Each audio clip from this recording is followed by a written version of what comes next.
Vamos lá. Inspeção nos enrolamentos, pessoal. Muita gente, eu tenho visto aí, tá, que alguns têm tirado bastante foto, mas não o suficiente. Eu sei que tirar muita foto às vezes é chato, mas é necessário, tá, pessoal? Então a gente vai falar disso aqui. Primeiro, filmar e fotografar. Tudo, absolutamente tudo. Sempre tenho a percepção, em algumas máquinas isso se torna meio óbvio, mas em outras não. Por exemplo, nessa foto aqui, ó, fica meio claro que eu olho para esse enrolamento e eu vejo essa curvatura e eu sei que isso aqui é lado LA, lado acionado. O outro não, eu já percebo que ele é o LOA. Então, essa percepção, pessoal, a gente espera que vocês adquiram com o tempo e que todos tenham essa percepção, mas ainda assim continua obrigatório vocês conseguirem registrar as fotos e vídeos de forma separada e mandem no grupo de forma separada o que é o lado LA e o que é o lado LOA. Então, é a dica que eu dou para vocês. Durante essa inspeção com foto e vídeo, sempre façam totalmente um lado, aí joguem no grupo. Depois façam o outro lado e aí joga no grupo separado, para a gente conseguir ter esse registro de forma organizada. Ok? Em resumo, turma, lado da ligação, onde estão os cabos de ligação, cara, 98% das vezes é o lado oposto ao acoplado.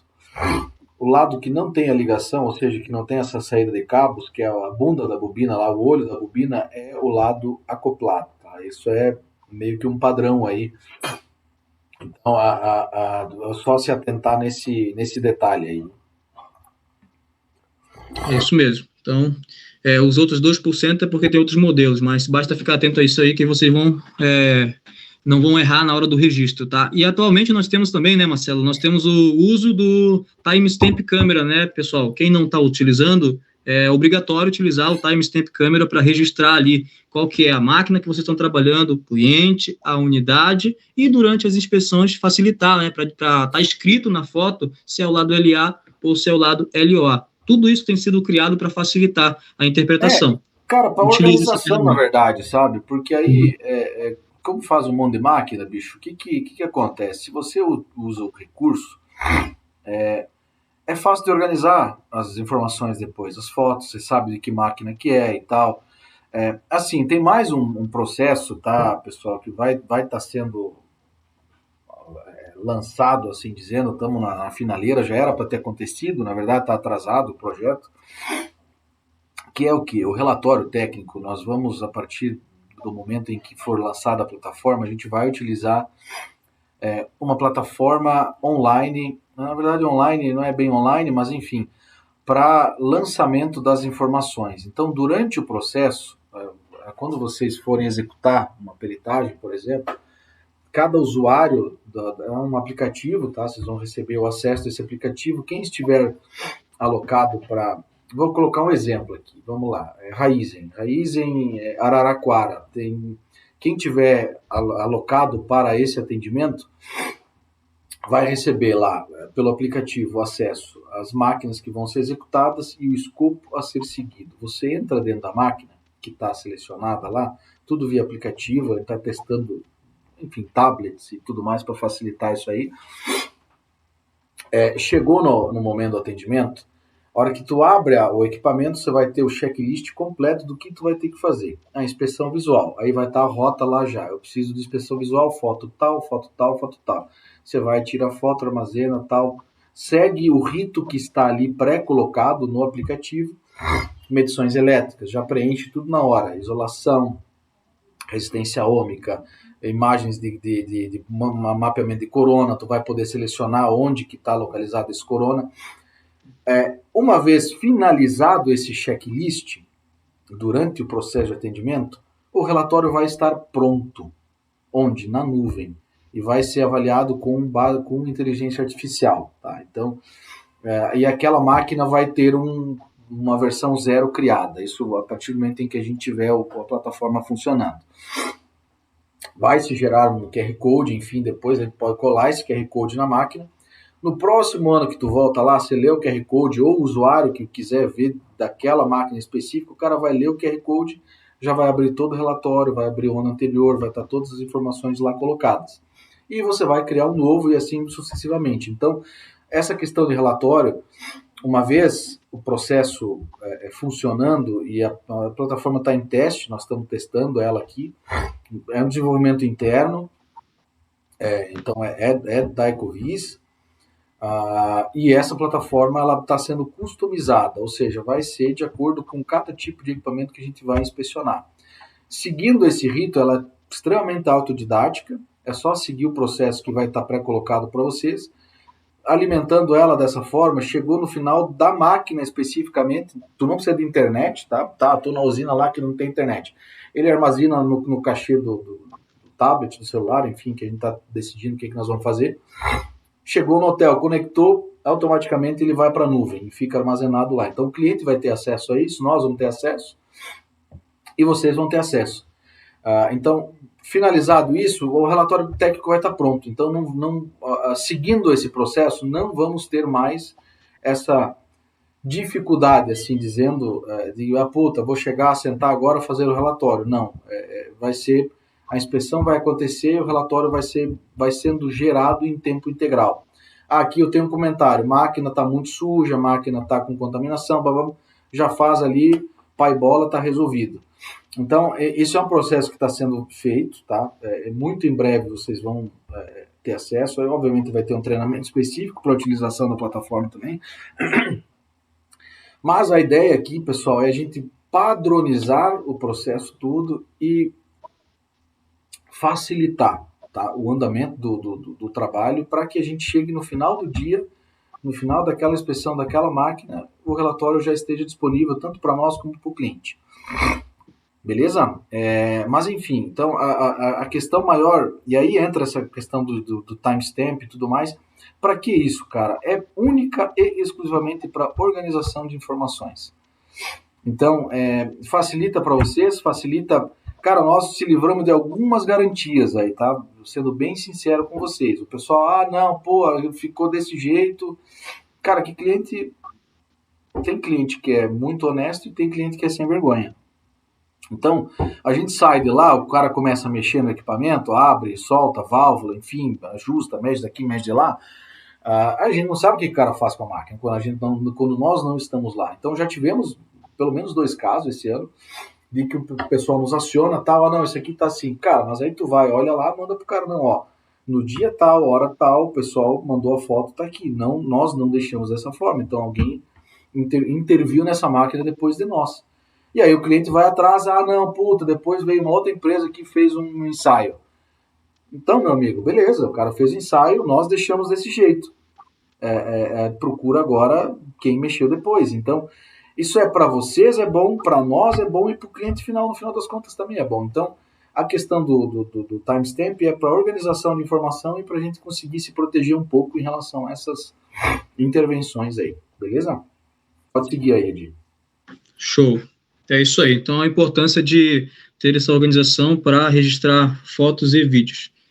E aí, continuando, pessoal, é importante vocês entenderem que quando a gente fala de inspeção, quando a gente fala de peritagem, não se trata de só tirar foto e vídeo, pessoal. Eu sei que a grande maioria sabe, por isso a gente está falando para todos. Então, isso aqui não é para um específico, é para todo mundo só ter a mesma noção, estar na mesma linha de raciocínio, tá bom? Então, vamos lá. Primeiro, verifiquem a quantidade de contaminação. E essa contaminação, a gente tem observado também que algumas máquinas elas são pintadas com essa cor aqui, ó, mais escura. Então, às vezes, a gente confunde ali o que é contaminação e o que não é. Então, façam uma boa avaliação. Às vezes, eu sei que os especialistas que têm mais tempo de experiência, eles até passam o dedo aqui no meio e vê se tem muito acumulado ou não. E aí, às vezes, é só uma camada fina que tem ali de pó, e aí não é tanta contaminação acumulada. Então, tenham essa percepção também de nível de contaminação. Verificar corpos estranhos, pessoal. A gente sabe que no histórico, não só na Ecovis, aí, em concorrentes também, acaba que durante a inspeção você encontra um parafuso jogado lá dentro, alguma coisa, algum corpo estranho que não deveria estar lá, mas ele está. E a gente tem que ficar atento a isso, observar com atenção, fazer isso aqui com calma. Isso aqui, pessoal, não é passar 15 minutos tirando foto e fazendo vídeo. Isso aqui, muitas das vezes, eu já vi especialistas levarem 2 horas para fazer uma inspeção nos enrolamentos detalhada, porque precisava identificar todos os pontos com efeito corona, que a gente vai falar mais lá adiante,